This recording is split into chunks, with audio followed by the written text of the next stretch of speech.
What a night we've had at the Winter Gardens. What a Darty party this is.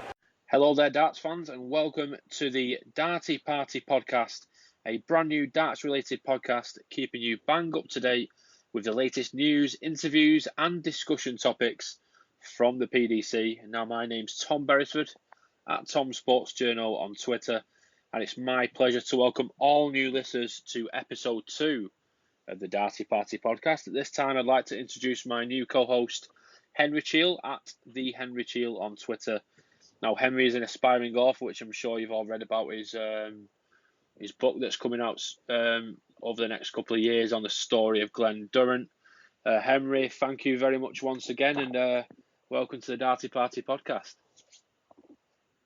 Hello, everyone, and thank you, Tom, and great to record another episode. Can't wait for it to get started.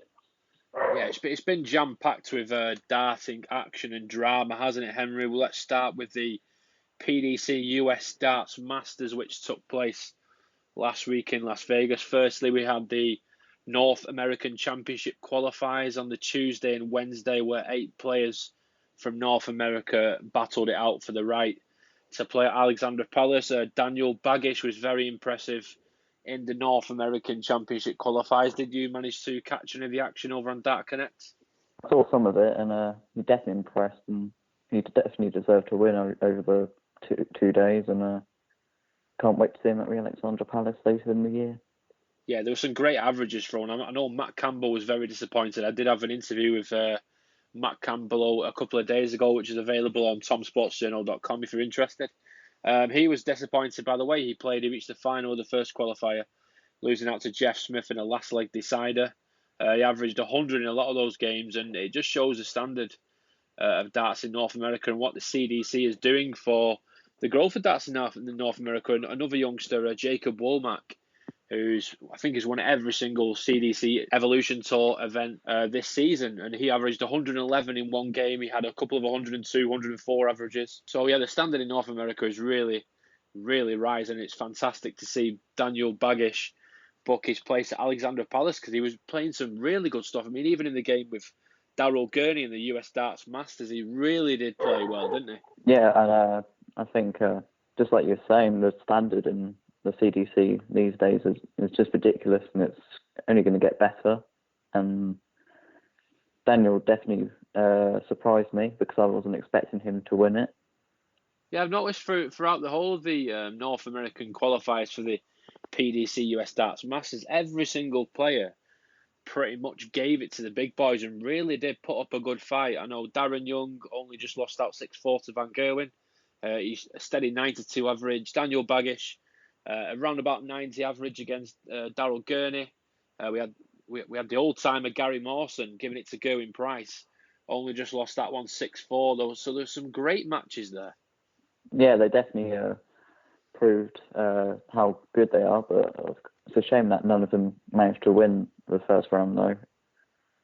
Especially Jeff Smith, who's obviously one of the better ones.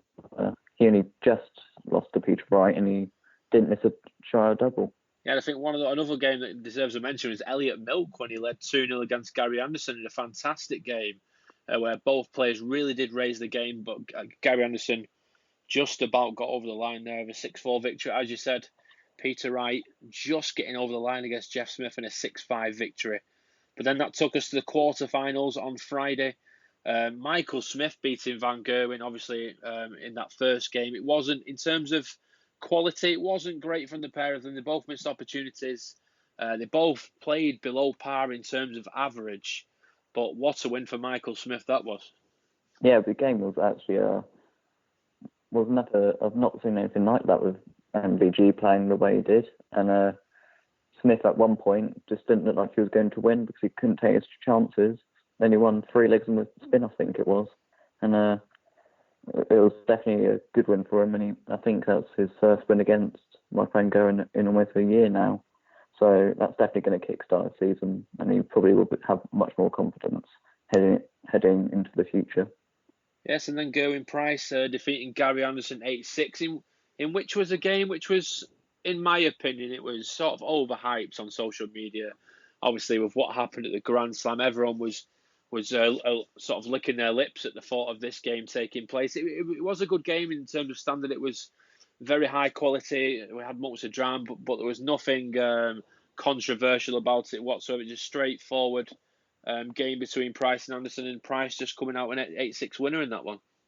Yeah, before the game, I've noticed so many comments from people talking about the previous time they met, which was the Grand Slam final, and I put a tweet out, was just didn't see the point of why people would bring that up. What happened. But like you said, the game was just very straightforward, and that was good. There was no other drama coming up between the two of them. And then Nathan Aspinall beating Rob Cross, a player that you admire quite a bit. It was another strong performance from Aspinall, near enough 100 average against Rob Cross in a professional display from Aspinall. Yeah, Aspinall was really good in that game.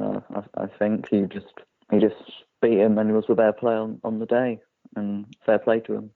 Yeah, and I think in recent times Aspinall's enjoyed a bit of luck against Rob Cross. Does that sort of give him confidence? Sort of every time he plays Rob Cross now, knowing that he's beat him the last couple of times, does that give you that extra 5% confidence level? Yeah, definitely. And I think that 5% mainly came from the UK Open final. Yeah, and then of course the final quarterfinal was Peter Wright against Daryl Gurney in another gilt-edged finish to the game where Daryl Gurney had the darts to see the job off, and he missed those opportunities, and Peter Wright took the most of it and just edged out an 8-6 winner. Yeah, and Gurney was dominating the whole game as well, but Peter came back and made a really good comeback. Yeah, I think it was something like 5-2, wasn't it? Gurney was leading in that one. Yeah, and Peter won 5 legs in a row, I think. Yeah, and then we move on to the semi-finals. Michael Smith running out an 8-4 win over Gerwin Price in a great performance from the bully boy. That win against Van Gerwen obviously gave him that extra 5 or 10% heading into that one. That was a good, solid performance from Smith. Yeah, and it was his doubling was much better, and that definitely saw him win the match. And Price didn't play awfully; he actually played pretty well, but Smith was just the better player. And then the second semi-final, Nathan Aspinall closing out an 8-7 victory over Peter Wright in another excellent game.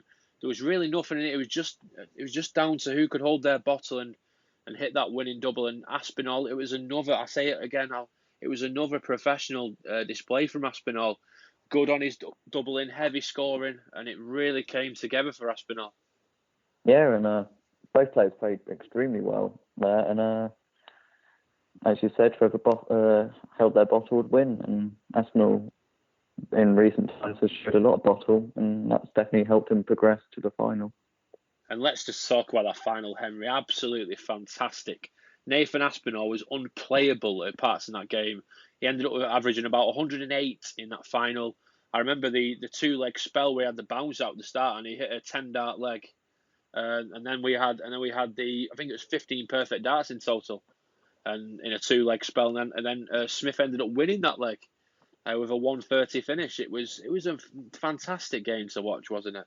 For sure, and I think that was probably one of the best games we've seen this year on TV. Especially Aspinall was averaging as high as 120, I think, in the first few legs, and that 130 finish from Smith and that 10-darter and just everything about it was just brilliant. Aspinall was the deserved winner throughout the week, the day though. It just shows, Henry, though, what confidence can give you. I mean, this time last year, Nathan Aspinall hadn't won a PDC title, a senior PDC title.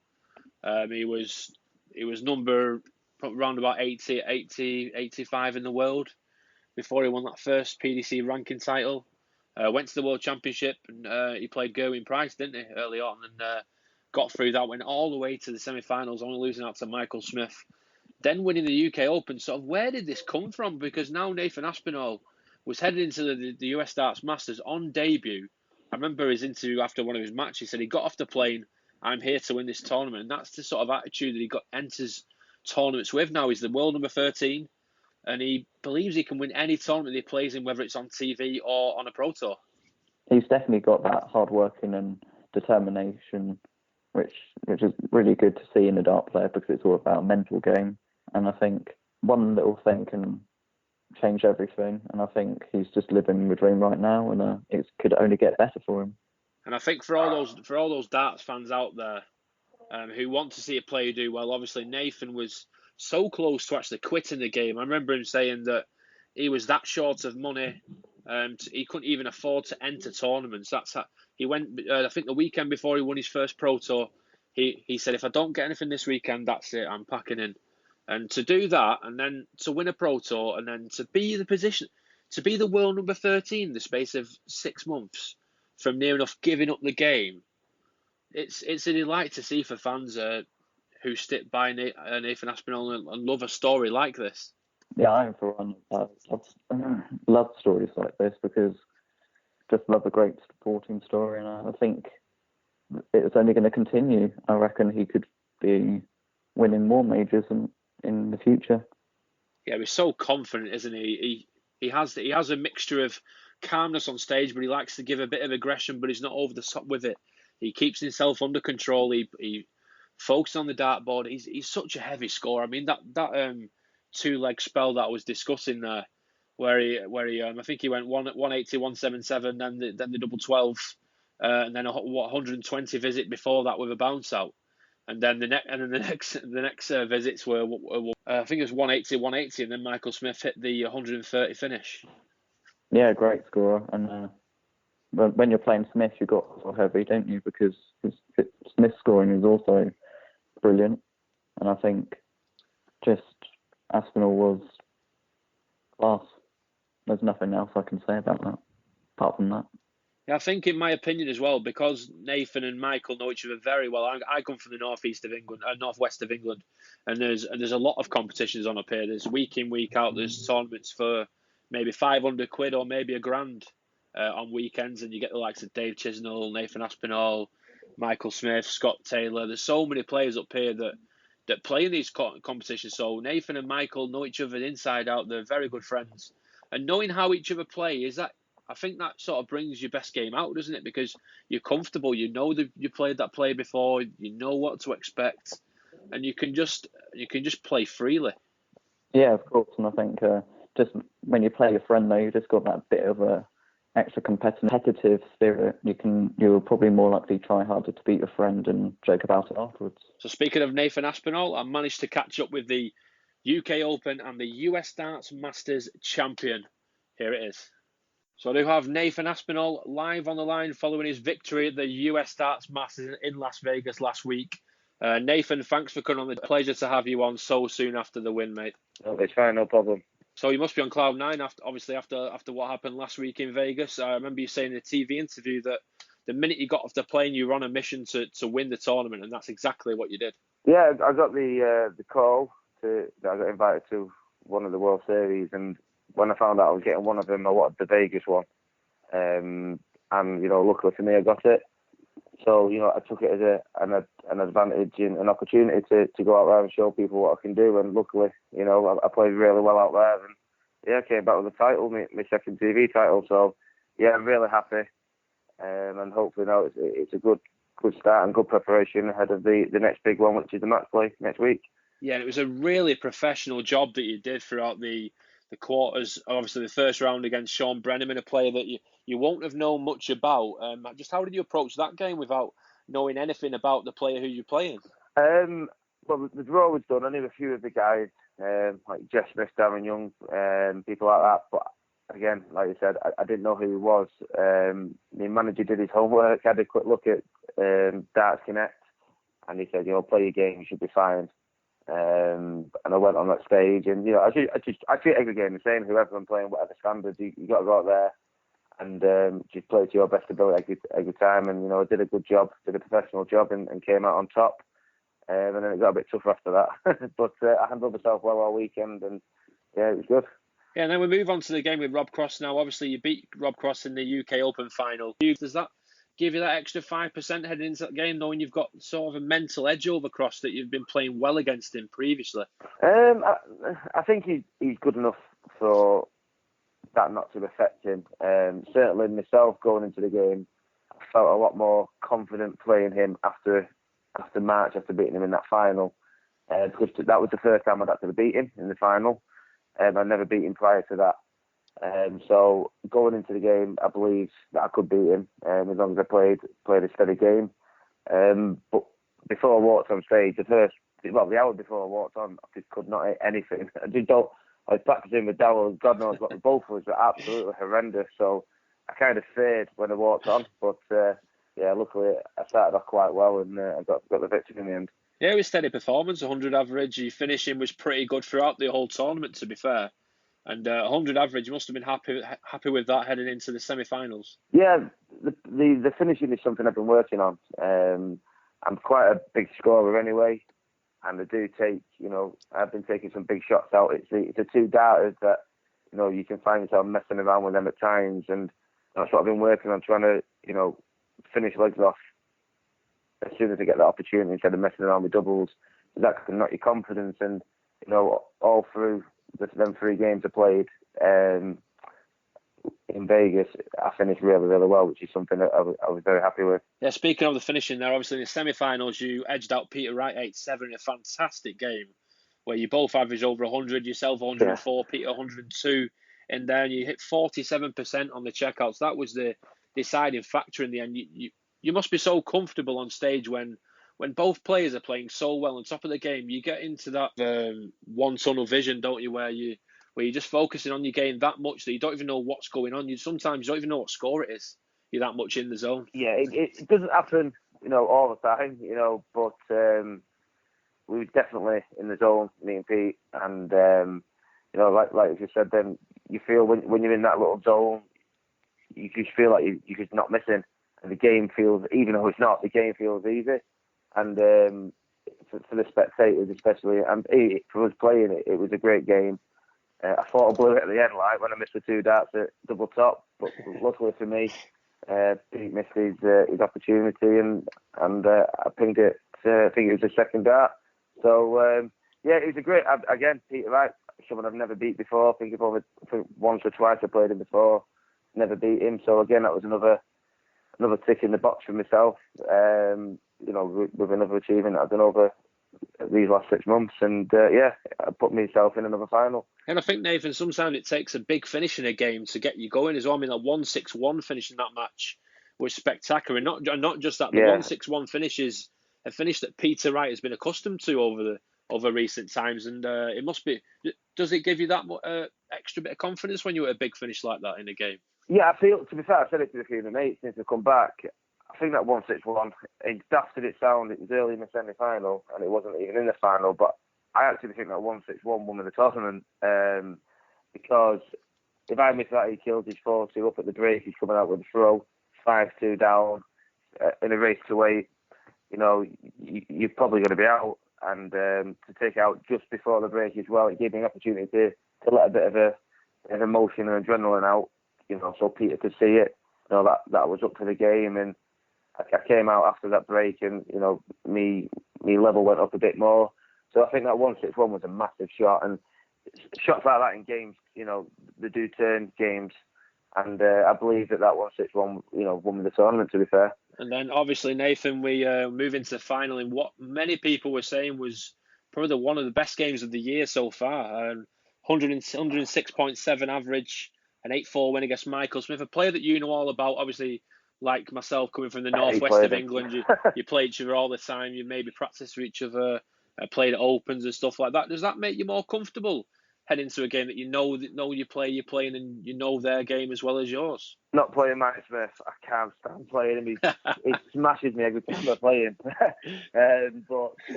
I've really good mates with Mike, and before we walked on. We was talking, after we bowled up, and we both said, to be fair, we're glad we're playing each other in the final. It's kind of what we both wanted, and we just kind of to go out there and have a good game, and just enjoy it. And that's what we did. We were so relaxed out there, both of us. We was having a bit of a joke earlier on. We're playing in a TV final, and it felt like we were just playing in our back room. I think that's because of we get on well, but as a person to play, absolutely hate playing him. If you could say one person you don't want to play, I'd pick Mike Smith every time, because I just cannot beat the guy.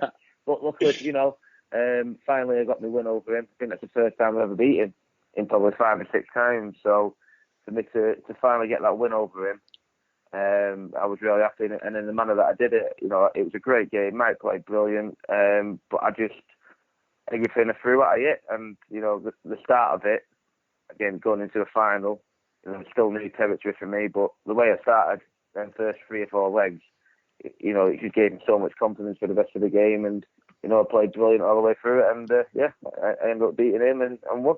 Yeah, you can tell that you're both enjoying it, because we had that crazy 2-leg spell where you hit a 10 darter with a bounce out, so potentially a false 9 dart leg, and then the next leg you kicks off 180, and he goes out in 130 on 130. I think that was a crazy 2-leg spell. I've walked off spell. on someone when you threw 15 darts, averaging 138, and you just won all.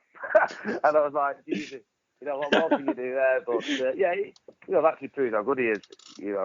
That's why I don't like playing the guy. He's phenomenal. He can take them shots out. He never gives up. His scoring is arguably one of the best in the world. So, he's a quality player. He's not done what he's done for no reason. But for me to finally get that win over him, I was buzzing, to be fair. And I think that everything he threw at you, Nathan, you threw straight back. 8 out of 11, and you only missed 3 darts at double in the whole game, and he only missed 2. But you obviously had 5 darts at double more than him, because your scoring was unbelievable in that final, and that's what got you the win in the end, really. Yeah, well, I knew he had to. If my scoring wasn't there, I would have got absolutely battered. Every time I played Mike when he's beat me, it's because he's banging them 180s in, them 140s in. You're going up it in a ton, if he's not good enough, he's not going to cut it against Mike. So I knew before I walked on, this is the game. I need to get my 140s and 180s consistently there, and that's what I did. And to top it off, it's not often you score brilliant and finish brilliant in the same game. That's what we wanted to happen, but it doesn't always happen. And luckily for me, it happened on Friday night against Mike. Yeah, so obviously once again, congratulations. And I think what's a fantastic story, Nathan, is that obviously last year, before your first PDC win, it wasn't going too well for you, was it? Obviously, you had your struggles finding form, and then that victory against Ryan Searle just gave you a newfound confidence, didn't it? And you were very close to actually walking away from the game, weren't you? Yeah, the thing is, I played darts. I've not actually played it all my life. A lot of lads on the tour started when they were like 7, 8, either because the family play. I was quite late into darts. I didn't actually pick it out until I was 17. So I started quite late, and everything kind of came quite quick to me. Probably too soon. I lost my card, which is the best thing that ever happened to me. But I decided to pack my job in, which was a massive risk. Like I said in a few interviews recently, I had absolutely not a penny to me. Well, I had a couple of quid, that was about it really. And I was struggling at the darts, I wasn't playing well. And, the easy option would have been to, put it all over Facebook, Twitter and say, that's it, I'm quitting. But that's not the kind of guy that I am. I battled on, grit and determination to succeed. And, with the help of my manager, he helped me out financially, with the help of him, and winning that first Pro Tour in September, the confidence, and I look what I'm doing now, and that's just both my part for not giving up and battling on, and the help of a quality manager as well. Yeah, it's fantastic. Obviously, they run at the World Championship as well. You played Gerwyn Price in that fantastic game where you produced a great fight back to beat him. Did that game really kickstart the World Championship for you? I'm one of them people that things happen for a reason, and honestly, if that was in a venue like Lakeside where you couldn't scream and shout, I would not have won that game. I've said it many times. The crowd helped me out massively. It was 4,001 versus 1. I'm not stupid. I know that's how it would have felt, and that's probably what happened. But in the day, things happen for a reason. And the crowd got on my side, and I came through that game. But for me, going into the World Championships, I'd actually never won a game on TV. So the confidence I got from the first game, the Gerwyn Henderson game, was brilliant. It's the first time I've ever won on telly. And then obviously after the Gerwyn Price game, I just felt like a new person. And even that early in the tournament, I thought, well, why can't I win it? I knocked out the number 4 or 5 seed or whatever it was. Why can't I go deep into it? And the draw opened up, and that's what I did. And that kind of started what's happened to her over the last 4 or 5 months. So obviously now, in the position you're in now, 3 PDC titles, 2 of those on television, and world number 13 at the minute. The world's your oyster, really, because you've not got anything to defend. We're only in July now. We've got the World Matchplay around the corner, which kicks off next weekend. You must be really excited about that and actually opening up the tournament against Mervyn King on Saturday night. Yeah, that's the one I've always wanted to play in. Like I said, I started playing darts late. What I've seen of darts on telly when I was first, getting into it, the match play always looked brilliant, apart from the World Championships. But the match play always looked the one. It's local to me, Blackpool, so I've got a few people coming up. Quite hard to get support because a lot of them are in, different countries or in London. Mine as well, it's hard to get to. So with it being in Blackpool, I've got a bit of support there. And, it's the best field of a tournament I think there's ever been in the world of darts, in all honesty. All 32 players can win the tournament. Simple as that. The standard is phenomenal. And I've got Merv first game. He's the only guy since I've been on the PDC that I've never played. Right. Which, probably a lot of people find that hard to believe because I've been doing it 5 years. I've never played Merv. And, I'm really, really looking forward to it. And, like I say, opening it up. Hopefully I can set a standard that all the other boys look at and think, wow, he means business again. Yeah, and I think it's great, Nathan, how you responded to upsets as well. Obviously, you mentioned there about you almost gave the game up prior to that first win, and then obviously you played in the Premier League. You were really disappointed with how you played in the Premier League, but obviously since then, look what you've done now, and winning a World Series event on debut. You've given the selectors a headache for the World Series for the next year, and obviously the Premier League coming up for next year as well. I don't think I could afford Vegas again, to be honest. It's too many flashy lights for me. But that's all I want to do. I want to, show all the PDC, Matt Porter, Barry Hearn, people who gave, who trusted me and gave me an opportunity. I want to show them that, I'm not a piss taker. I work hard to do well in these tournaments, and I will work as hard as I possibly can to get to the top. So they're giving me the chances and the opportunity. So it's only fair that I repay them and play well. And if I'm playing well, they're happy and I'm happy because I'm winning. So what more do you want? Yeah, and finally, there's so many TV tournaments ahead now as well. There's the World Matchplay we mentioned there. There's the Grand Prix, the Grand Slam, the Players Championship Finals, the World Championship, there's the European Championship. There's so many TV events and so much prize money up for grabs now. Sort of at the end of the year, have you set yourself any targets, or are you just taking each event by event as it goes?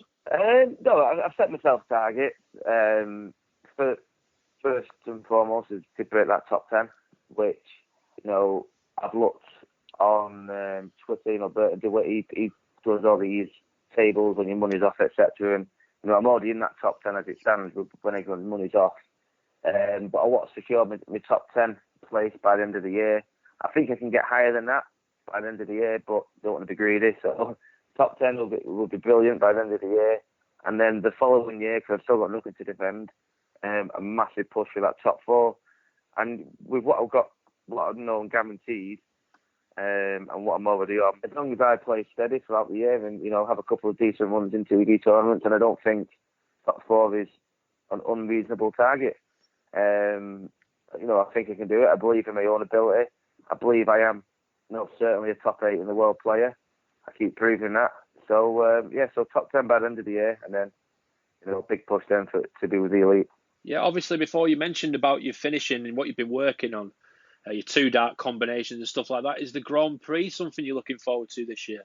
That's the one that I'm nervous, but I can't wait for it because we don't have many tournaments locally like that. And when I used to play local tournaments, I used to always play in the Sky Regatta in Stockport, and I don't think I've ever lost a leg playing double in, double out. And the standard in Stockport is quite good. I do the double 16, treble 19 shot, and I love playing the double in, double out. The only problem is when it's in the Grand Prix, the first few legs are going to have all these darts in my head at the side of my name because I've watched it on telly for so many years. So that's going to be in the back of my head. But that's what I'm really looking forward to playing. It's it's something different. I wish they did more like that, to be fair, to vary it up a bit. Well, it's not down to me, but yeah, making my debut in Dublin is something I'm really looking forward to. Yeah. Yeah, the future is most certainly bright for Nathan Aspinall, and I can't thank you enough for coming on the I Darty hope so, podcast, pal. mate. I really appreciate your time, and all the best No problem at next all. Saturday at the match play. Yeah, no problem at all. Cheers for having me, mate. So our final recap, Henry, then on the US Darts Masters and the North American Championship. It's great to see North America in such a good position, isn't it? We've got the 3 places now for the PDC World Darts Championship in December. We've already got one of them. That's Daniel Baggish. He'll be chatting to in a few minutes' time. And then we've got the top-ranked Canadian on the CDC Tour and the top-ranked USA player. Now, looking at the CDC, I don't know if you follow it that much, but the list of players in there, there's so many players that could finish in those top 2 positions at Ali Pali. Yeah, it's so wide open, and we might be able to see a few surprises as to who one of or 2 of those players could be.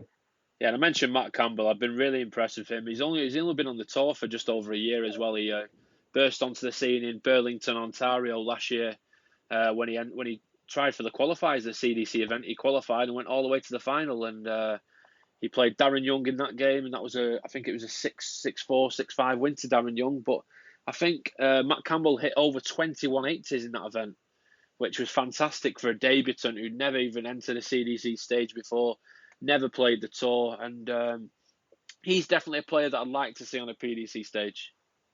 Didn't know about that actually, but that's very impressive for him, and I think we could see him only getting better.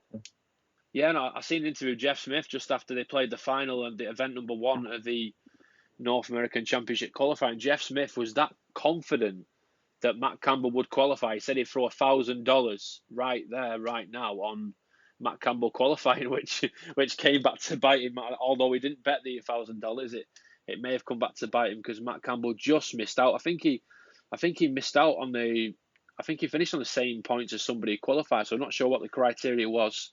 If they were tied on points, I'm not sure for what reason that is, but it's only fired Matt Campbell up. I mentioned I had an interview with him earlier the week. He was disappointed, but he was pleased to get so close and knows that next time he will not let anything slip, and he needs to be more ruthless. There's been so many players over the years who have nearly won things and then gone to the next event or the next season and then done better. Yeah, and you can definitely you can only improve, can't you? And I think he will definitely improve. Yeah, so I spoke about Danny Baggish earlier, the North American champion from last week. And I'm quite honoured to say I'm joined by Daniel Baggish live on the line now from Florida.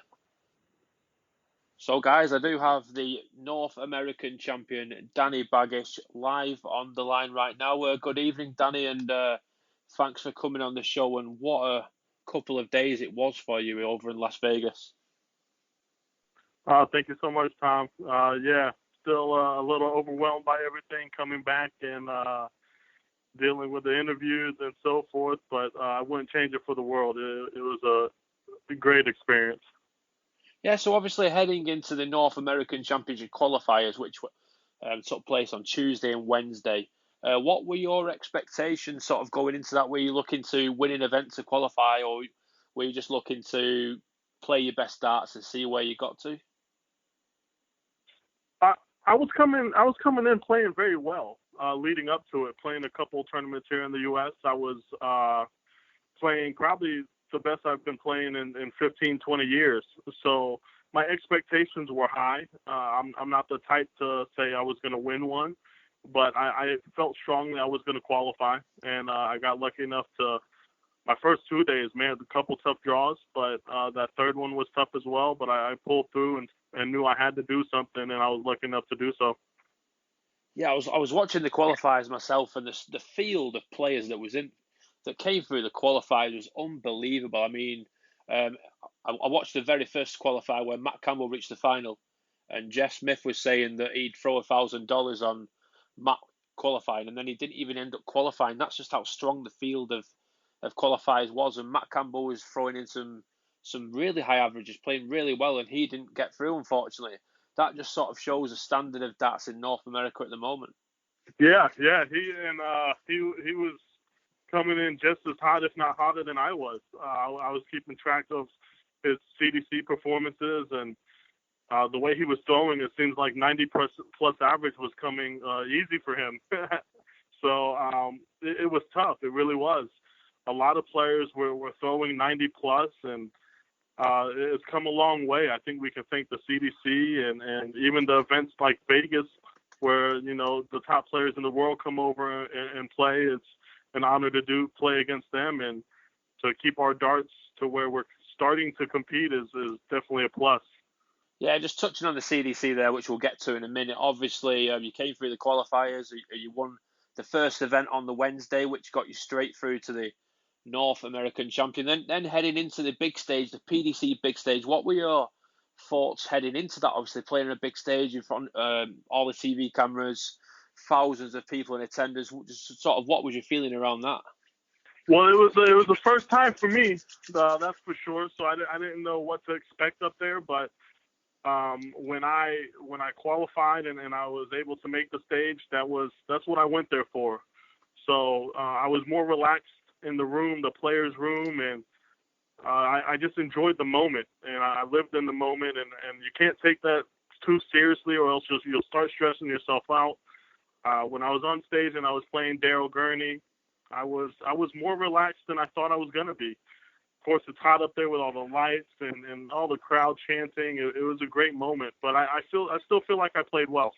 Yeah, I was going to say the game against Daryl Gurney. Did you sort of use that? Obviously, you weren't the odds were stacked against you, so you weren't expected to beat Daryl. But did you use that as sort of an experience for the North American Championship? Because you did play really well against Daryl. You averaged around about the 90 mark, and you did miss a few opportunities to make the scoreline a bit closer. The scoreline didn't really reflect how the game went.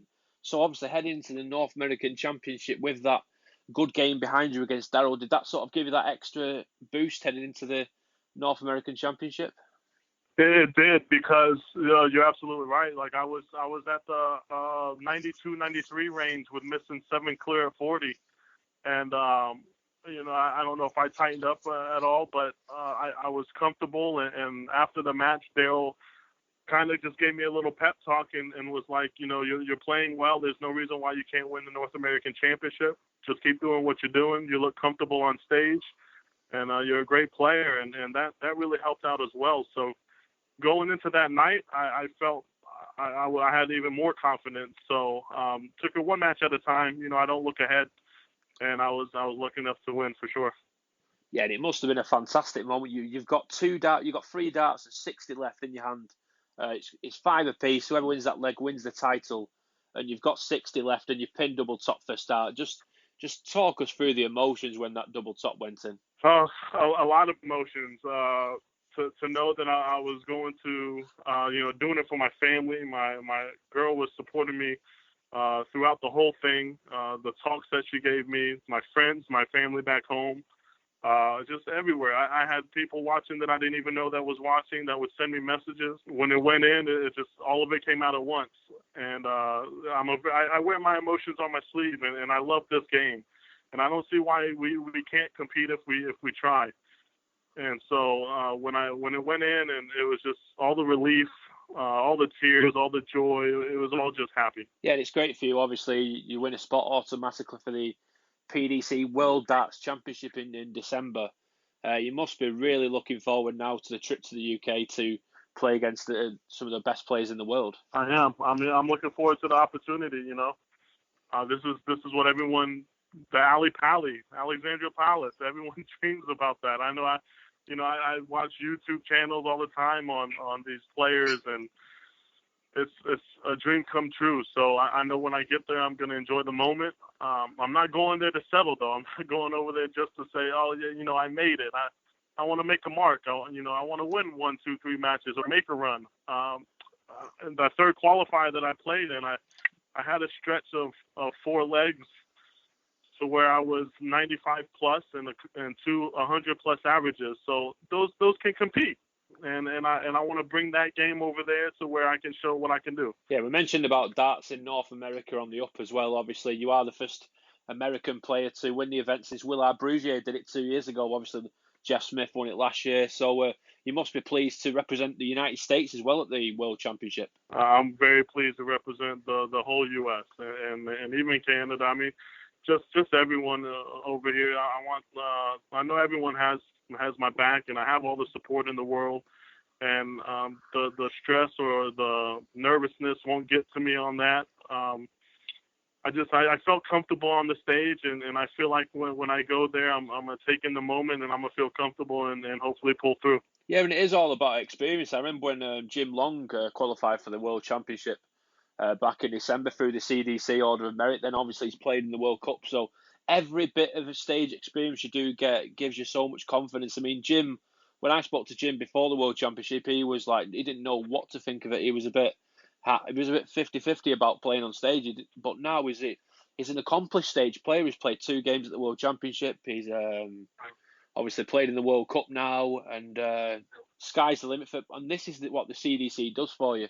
The opportunities now are absolutely fun. Who would have thought 5 years ago when the CDC started that we'd have 3 players playing at the PDC World Darts Championship? No, I would never have thought that. And for them to team up and whatever's going on, so where CDC is giving the opportunity to North American players to go over there and compete is absolutely wonderful. Because we have the players that can do it, and it's time for us to kind of show that we can compete. And to everyone that's been over there, and I'm not the last one, so we're gonna see who else we can send over there. And I'm hoping that this won't be my last either, and it's gonna be great. I've reached out to Jim Long. I was able to play him in one of the qualifiers, but I've talked to Dawson Michelle as well, to where advice, just what would you tell me? What kind of advice would you give me on the big stage? And so I'm going to take all that in and use it to my advantage for sure. Yeah, I was listening to, obviously we've got ITV Sport over here, so they were analysing your game, and you are a steady 95 average kind of player. You are that 95 to 100 average range. Is the PDC something that you'd look at in the future, maybe the Q School or the Challenge Tour? To get that experience, is that something you'd be looking at moving forward? Yeah, I don't want to ruin it, but Q School is definitely in the picture. I wanted to be out on the map. Unfortunately, in the past, some things didn't work out to where I was able to travel. I've gotten some opportunities here in the U.S. to where now I'm able to do so. So CDC is going to be in my near future, and then Q School in January is hopefully in my near future, and then the Challenge Tours as well. So I want to try to hit all of them. So everything is definitely being talked about. Yeah, it's definitely exciting times, though, Danny. Obviously, we mentioned there the CDC. I do believe you're looking at playing on the tour in 2020 next year. Just the field of players is unbelievable, isn't it? I can easily rattle off probably 15 to 20 names of players that can win events. The field now, especially this year, the field is so strong, isn't it? Yes, and that's what we needed. They've done an absolutely wonderful job in gathering this event to where these players, all of us, can compete against each other week in and week out, and that's what we've been missing in order to play the caliber of players that we're playing now all the time, opposed to once or twice a year, is something we needed to where we can tone up our game. And so going forward is everything. The sky's the limit to what we can do. Yeah, and I think what we've just been talking about there sort of showed in the PDC US Darts Masters, where near enough every player was up in the 85 to 95 range. I remember when Darren Young played Michael Van Gerwen, he's only just beaten him 6-4 with a 92 average. So Darren played really well. You played really well against Darryl Gurney. There's a few games there what were nip and tuck. Gary Mawson 6-4 against Gerwin Price. So there's a few close games where there could have been a major scalp on the cards. Yeah, I was looking forward to going in there, maybe 2 or 3 of us pulling it out. We showed up well. We all played really well, played better than average, and that's what we had to do. The doubles kind of left all of us a little bit, a game or two, to where we can put a little more pressure on them, but that comes with experience. Darren's a big-time stage presence, and he's been there, so it was unlucky for him, as well as Jeff and others, and even Gary. He's been there as well. So it's just gonna be another learning experience for all of us, and hopefully next year we can grab a few. Yeah, especially here in the UK, Danny. A lot of people are excited to see how Leonard Gates do. I know you're quite close to Leonard. It was great to see him finally on the PDC stage after a couple of years where we sort of expected to see him a bit sooner with the averages he was throwing on the CDC tour. He does play a lot of soft tip, so his priorities do lie with soft tip a lot of the time. Sort of, what do you know about Leonard's game, and did you play with him much practice with each other, stuff like that? Yeah, so Leonard and I go way back. We've been playing darts and been close friends for probably 15 plus years. And he has always had that natural ability he's a scoring machine. And other than the soft tip world, it's the same thing to where, unfortunately, he didn't have things to go his way to where he can go overseas and compete. But we talked about it all in Vegas that this is our time. Let's do this. This is our time to show. It wouldn't surprise me if you see him as well at Q School. I'm going to just throw that out there, just saying. Yeah, it was certainly great to see Leonard's dance moves as well during his walk on at the PDC US Masters. That was it's giving Dimitri Vandenberg and Devin Peterson a run for the money there. Oh yeah, I mean the soldier. Leonard is he's got it, man. He's got the moves. Dimitri has nothing on Leonard. We all know that, right? So obviously, Danny, obviously being here in the UK, it's probably the first time we've seen you really. In the UK or heard about you. Obviously, you've been playing darts for over 20 years. Sort of just tell us about your background and where it all started for you, really. Well, I was 13 years old, so I've been playing for about 22 years. And my dad was big into darts at the time, and instead of going out and playing sports with my friends, I'd do my homework and come home and play in the living room with my pops. And I won my first event at 15 in Panama City Beach, Florida, and ever since then I've been traveling and playing across the U.S. On the World Championships in Chicago for the bull shooter. I was able to win my first one at age 18. I was lucky enough to win there. And then just last year I won the MVP at the World Championships in Chicago. And, I put my fair share of darts titles in the steel tip across the U.S. And just hoping to do that overseas now. So then obviously you play a lot of soft tip and steel tip. Is there much difference when you're changing from a steel tip event to a soft tip event? Is there anything you do differently, obviously, approaching it? No, not really. I mean, in soft tip, it's a little further back. The length, the dimensions are a little further back. Obviously, the triples and doubles are a little bigger, but other than, over here where we play cricket a lot, the strategy is a little different, but that has to change. We have to start concentrating on 501 if we want to start getting better. Yeah, I've seen a few cricket pairs. You well mentioned Leonard Gates there. You played a few games of cricket pairs with Leonard over the years, haven't you? Come up against some very strong players as well. Oh my gosh, gives me a headache playing him in cricket. He's just so good, man. He's so talented. I still look up to him to this day. We've had our fair share of battles, but his scoring power and his triples of all maneuvering across the board is just unbelievable. Yeah, so finally, Danny, we have spoke about the CDC and the growth of the sport in North America. I think one thing to mention as well is the youth of the US darts nation. There's so many young players, really young players coming through. Jamison Merritt, I think he's just 13 or 14 years old. I must mention Jacob Womack. I've been watching his progress this year on the Evolution Tour, and I think he's won every single event, 8 out of 8, and he averaged 111 in one game in the qualifiers. Oh, yeah. That should be him playing. Jacob playing the Evolution Tour should be illegal. He's that good. He's such a humbling player, and he's a really good player. I've watched Jamison Merritt play. Peter Stewart Jr. He's an up and coming player too. There's a lot of youth players that are playing that is going to be doing well as long as they just keep going. But yeah, Jacob Womack, well, what a talent this kid is. He's unbelievable. His scoring power. I played him in the finals twice, I believe, and he's a natural at this game, and I hope he continues to where he can show what he has for sure. Yeah, I think it's great as well that the top players in the CDC support a lot of the youth as well. I mean, when Leonard Gates qualified for the North American Championship, he was full of praise. He said, the game against Jacob Womack was my hardest match, and I think that was a third round game. So he went through all the games to qualify, and he said his game with Jacob Womack was the most difficult. But obviously, the partnership with the PDC and the CDC is brilliant, but also we have a partnership with the Junior Darts Corporation here in the UK, where the US will send their own team to Gibraltar for the Junior Darts World Championship, which is brilliant as well for the youngsters.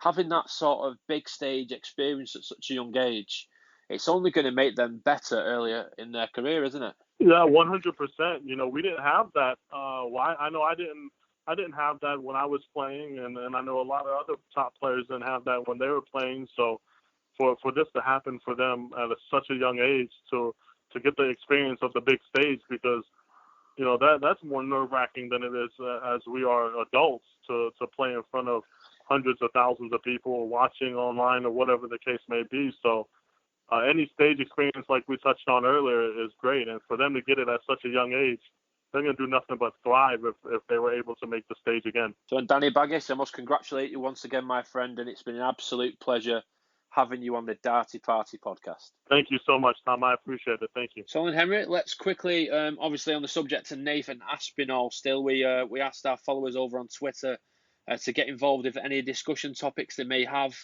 or anything that they want to bring up with us. Now, firstly, I mentioned about Nathan Aspinall's potential to be in the Premier League. A lot of people were saying that Aspinall should already be in after the UK Open, but definitely after the win in Vegas, he should definitely be in there as a certainty now. Yeah, of course. And I think after he won the UK Open, I thought he should get selected anyway. And I think obviously as we're only halfway through the year now, he could easily climb the rankings even more, and then might even appear in the Premier League on merit. Yeah, we've got an interesting question from one of our followers on Twitter, Jake, MUFC_Jake_darts. He says, how high can Aspinall reach in the world rankings by the end of the year? He's not really defending anything, so considering no ranking will be taken off him this year, just how high do you think Nathan Aspinall can climb up the rankings? That's definitely a tough question, because we've only just seen only a few TV fronts this year, so there's obviously a lot more prize money to be run later in the year, and I definitely think he will be in the top 10, but I can't give an exact place because he definitely could win more majors this year. There's no denying that, but I think he'll be around 8th or 9th. Yeah, and I've got a great counter question here from Jack Noon as well. On a similar note, Aspinall said that the US Darts Masters was the top 7 players in the world, plus him. Has he done enough to be considered as one of the top 10 players in the world, or does he need to back it up further? Well, for me, he's done enough, but he's capable of a lot more, isn't he? If you look at some of the top 10 players in the world, like Simon Whitlock is on the verge of the top 10. Is Nathan Aspinall right now a better player than Whitlock? I'd say so. Yeah, I'd say so as well. Definitely by this year alone, he's in the top 10. He's won a major already, so that puts him well inside. And I think he could definitely reach top 10 in the order of merit after the Ali Pali.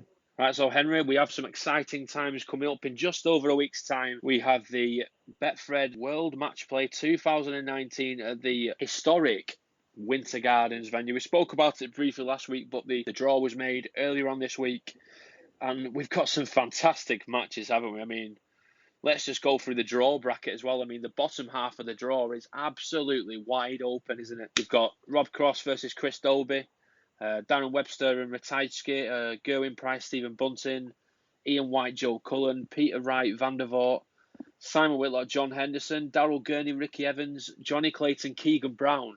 So that half of the draw is wide open, isn't it? If one of those top players gets knocked out, say White, Cross, or even Peter Wright, one of those players will make their first televised final. There's only Peter Wright actually made the World Matchplay final before out of the whole of the bottom half of the draw. Yeah, the matchplay draw definitely springed out some amazing ties for the first round, and I think Peter Wright's not had the best year, but I think like he could go quite far into the tournament, but there's so many other names like Keegan Brown, who's on pretty good form right now. He could make it further in the tournament.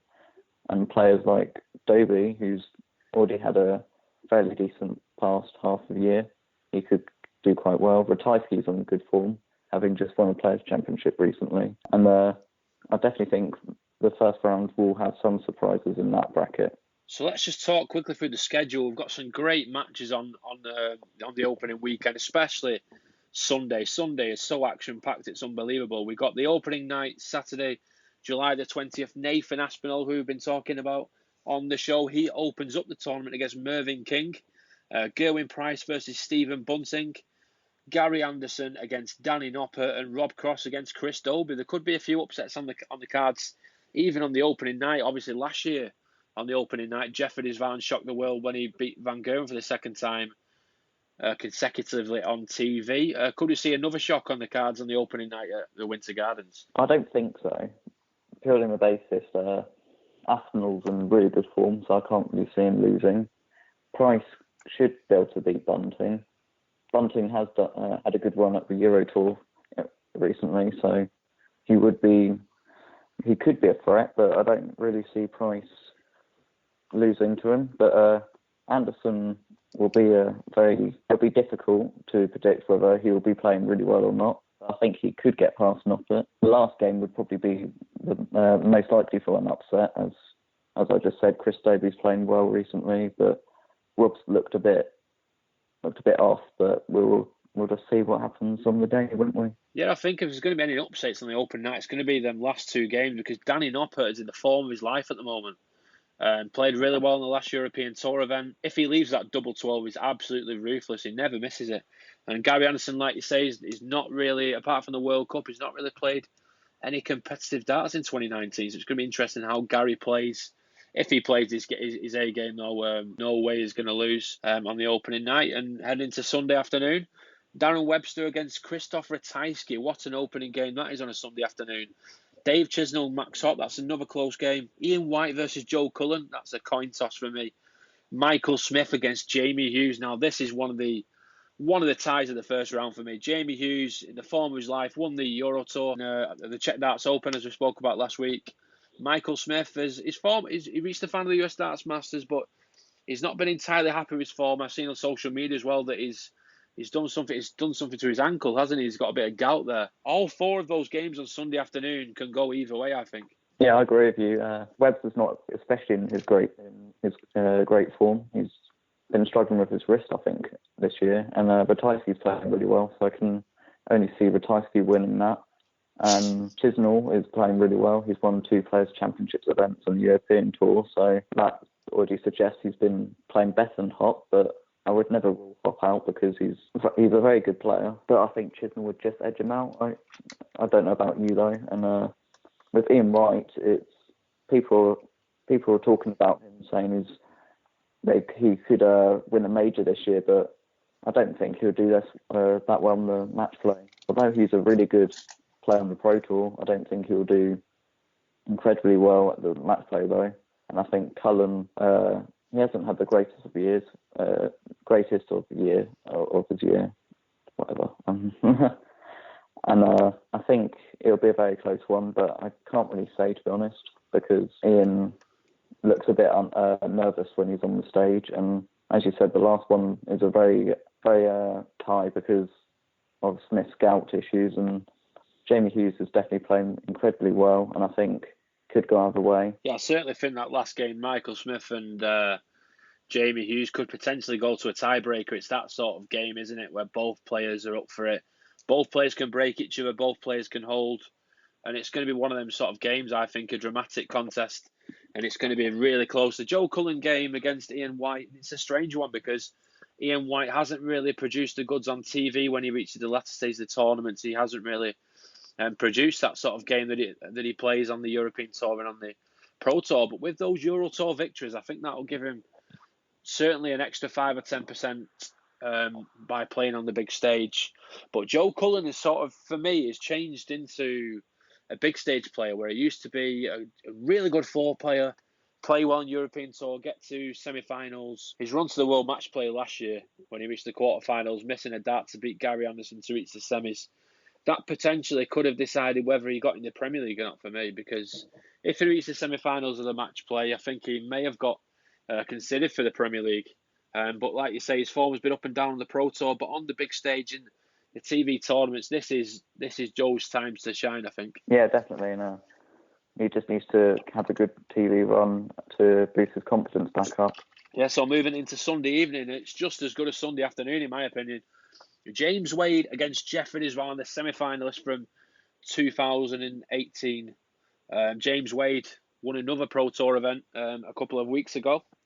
And Jeffrey Isvan, obviously, like I mentioned, they're semi-finalist, but he hasn't done a great deal since, has he? He's won a development tour. He's had some decent runs, but not sort of replicated that form and sort of gone on from getting to semi-finals and sort of projecting it onto the Pro Tour and onto the Euro Tour, etc. Yeah, he's had a fairly decent year since the Worlds, but I think this tournament he'll definitely try and prove a point that he's still a very good player after his incredible run last year. But I don't think he would win though. That might be a very unpopular opinion. But I think Wade will just have enough, and he's been playing really well lately. Wade has, so I think he might just be able to edge him out. Yeah, I think experience will show in that one as well. James Wade knows exactly what to do on the big stage, knows when to do certain things, knows how to approach these sort of events. And then we've got Mensur Suljovic against Jermaine Watamina.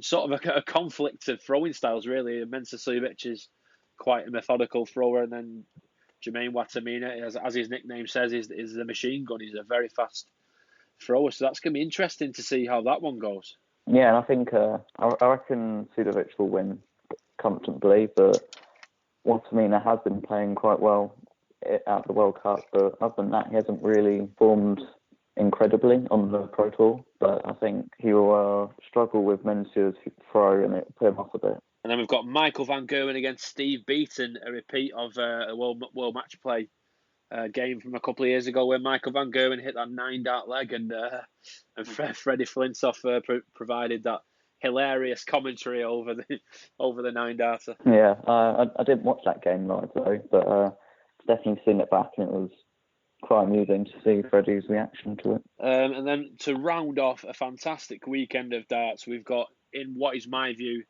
the tie of the first round, Adrian Lewis, jackpot 2 times world champion, takes on the 3-time world champion and 2 times PDC ranking title winner Glenn Durrant. What a game this is going to be, Henry. If both players turn up, what a spectacle this is. Yeah, I agree with you. It's the best draw of the first round for me as well. And I think it all depends because Durrant is obviously playing incredibly well, but Lewis has been he's been playing good this year, but he's still not as consistent as he was, and he's not exactly back to his best. But I think it could be a very close game.